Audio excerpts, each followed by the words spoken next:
네, 저는 니어 엣지 엑스레이 어섭션 파인 스트럭처 실험을 통하여 그 폴리플로레닝의 그 필름 서피스에서의 오리엔테이션에 대해서 조사한 것에 대해 말씀을 드리겠습니다.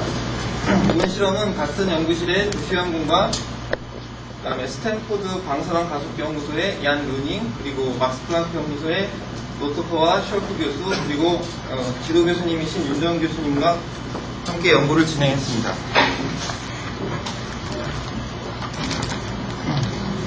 처음에 폴리플로렌에서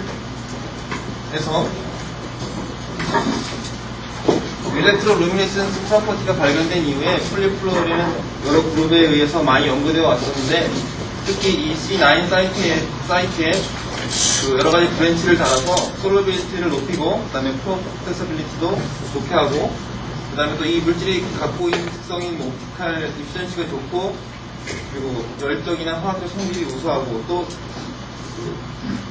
리퀴드 크리스탈리니티를 갖고 있어서 그 LCD 디스플레이에 그 블루 라이트를 내는 그 디바이스로 개발이 가능하다는 가능성 때문에 많은 관심이 되어오고 있습니다. 그리고 넥셉트 익스페리먼트는 부분자 표면의 서피스에 대해서 그 몰레큘러 오리엔테이션이나 몰레큘러 디스트리뷰션에 대한 그 파워풀한 정보를 줄 수 있는 수로 각광을 갖고 있는데, 그래서 그 필름 표면의 일렉트로닉 프로퍼티에 영향을 주는 그 폴리플로렌 그 오리엔테이션에 대해서 조명하는 것이 본 실험의 목적이라고 하겠습니다. 그리고 먼저 니어 엣지 엑스레이 어섭션 파인 스트럭처 실험에 대해서 잠시 설명을 드리겠습니다. 그 필름 표면에 포톤 에너지를 입수하게 되는데, 그 포톤 에너지가 증가함에 따라서 본 실험에서는 저희는 지금 카본 코어 일렉트론에 대해서 관심을 갖고 있는데, 이 코어 일렉트론의 바인딩 에너지에 해당하는 값까지 올라가게 되면 이 코어 일렉트론이 그 엠프티 오비탈로 익사이테이션 되고, 그때 어섭션 인텐시티에서는 그와 같은 점프가 일어나게 됩니다.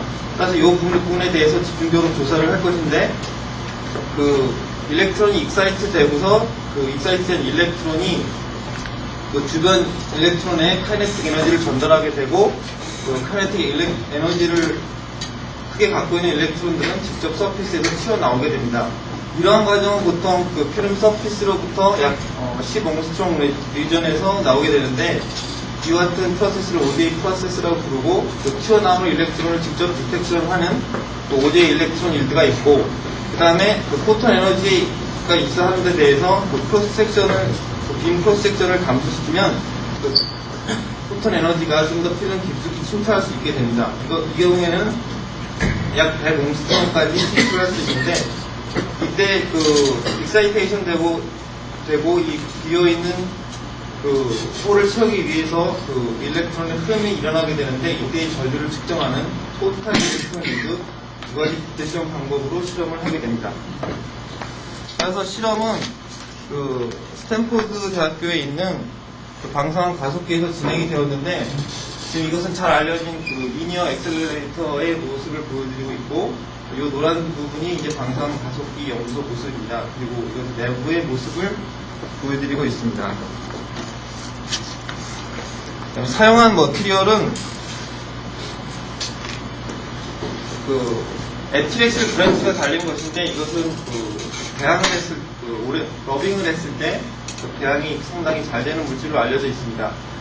GPC로 확인한 분자량은 약 17만 정도 되었고요. 그리고 이 물질을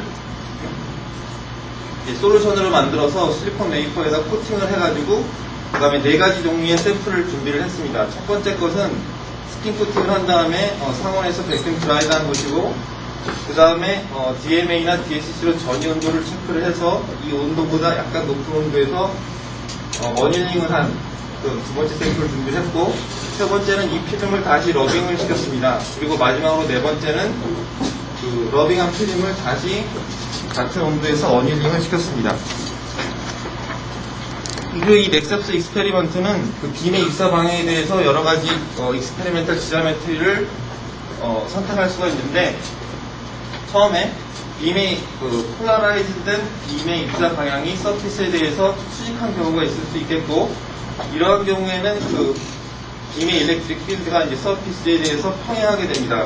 두 번째 경우는 포톤 에너지를 그 서피스에 대해서 20도 정도 이렇게 기울게 입사시키는 방법이 있고, 이것은 일렉트릭 필드가 표면에 대해서 기울어지게 되는데, 이 두 값을 이용해서 우리가 이제 실험을 할 수 없는, 그러니까 포톤 에너지 입사 방향을 서피스 방향으로 평행하게 입사시키는 것에 대해서 계산으로 그 어섭션 인쇄술의 부피를 구할 수가 있고, 그 다음에 러빙을 한 샘플에 대해서는 그 표면에 배악이 생기기 때문에 그 폴라라이즈된 그 포톤 에너지의 일렉트릭 필드의 방향이 이렇게 러빙 방향에 대해서 수직인 방향으로 입사하는 경우와, 그 다음에 러빙인 방향에 대해서 역시 패러렐하게 입사하는 그런 두 가지 경우가 각각의 지오메트리에 대해서 존재를 하게 됩니다.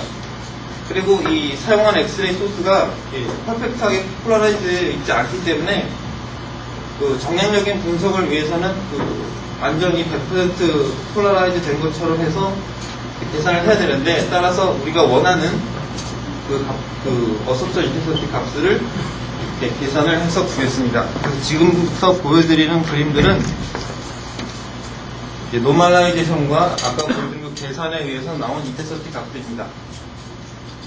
첫 번째 보여드리는 그림은 그 렉사스 스펙트럼의 전형적인 모습인데, 보통 세 가지 피크를 관찰할 수가 있습니다.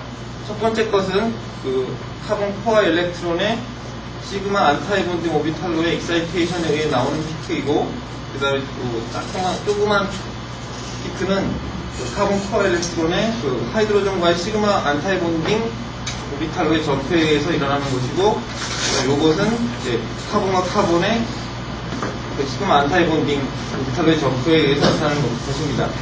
그래서 지금 보여드리는 것은 아까 말씀드렸던 그 네 가지 시리즈의 샘플에 대한 그림들이고, 지오메트리는 그 빔의 입사 방향을 서피스에 대해서 54도 기울게, 이 54도라는 것은 매직 앵글로서 그 분자의 분포만을 확인할 수 있는 그러한 데이터가 되겠습니다. 그리고 뒤에 잘 보이실지 모르겠는데, 이 붉은색으로 되어 있는 것은 아까 말씀드린 서피스 약 15옹스트롱 정도 레전에서 나오는 오제 일렉트론 일드이고, 그 다음에 검은색이 그 100옹스트롱 정도부터 나오는 펜탈 일렉트론 일드 스펙트럼입니다. 그래서 자세히 보시면 그 바이페닐 링, 그 폴리플로어의 링으로부터 나오는 피크가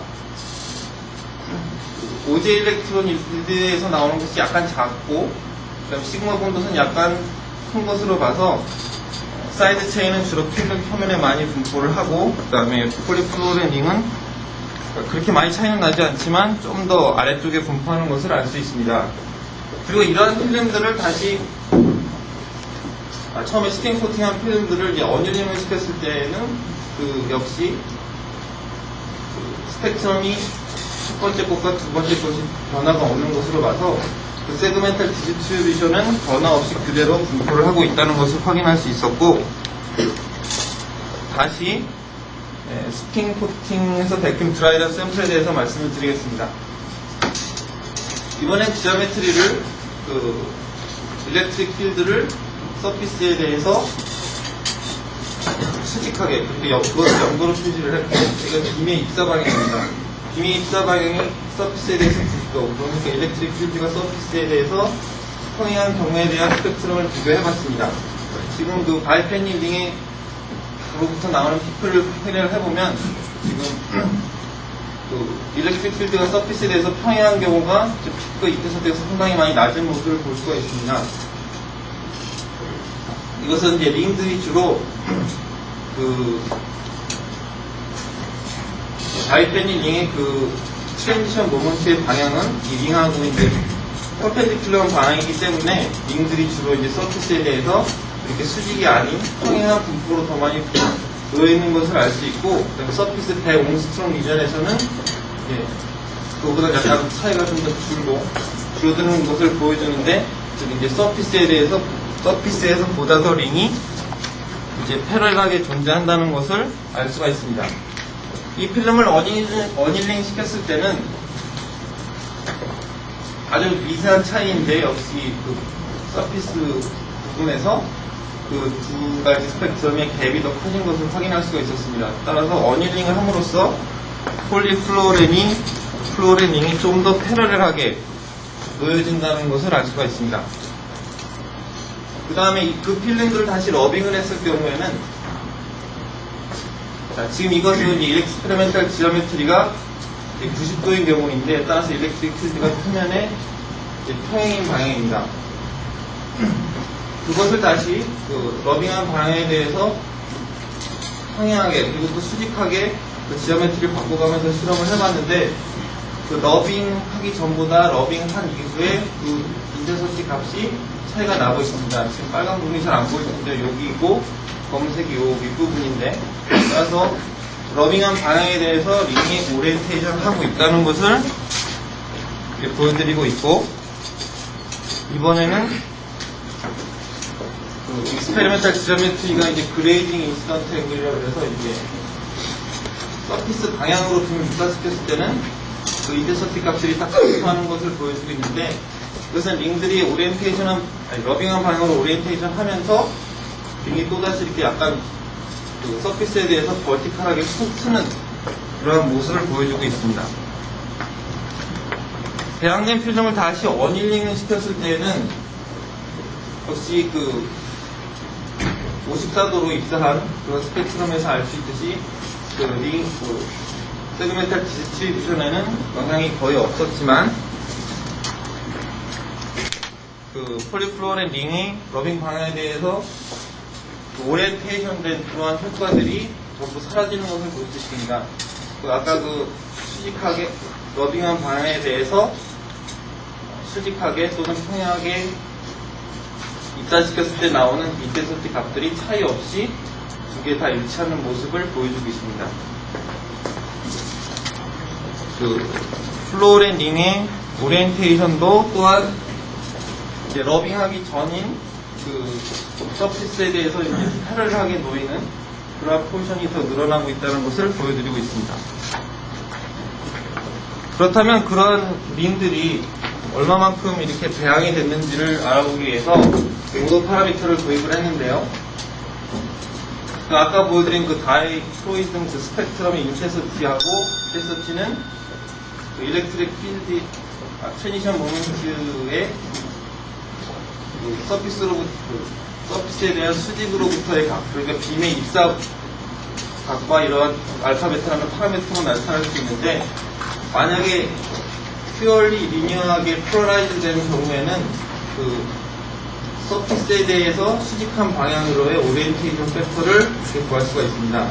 따라서 그 값으로부터 그 링의 트랜지션 벡터가 서피스에 대해서 수직한 방향에 얼마만큼 기울어져 있는지를 조사를 해보았습니다.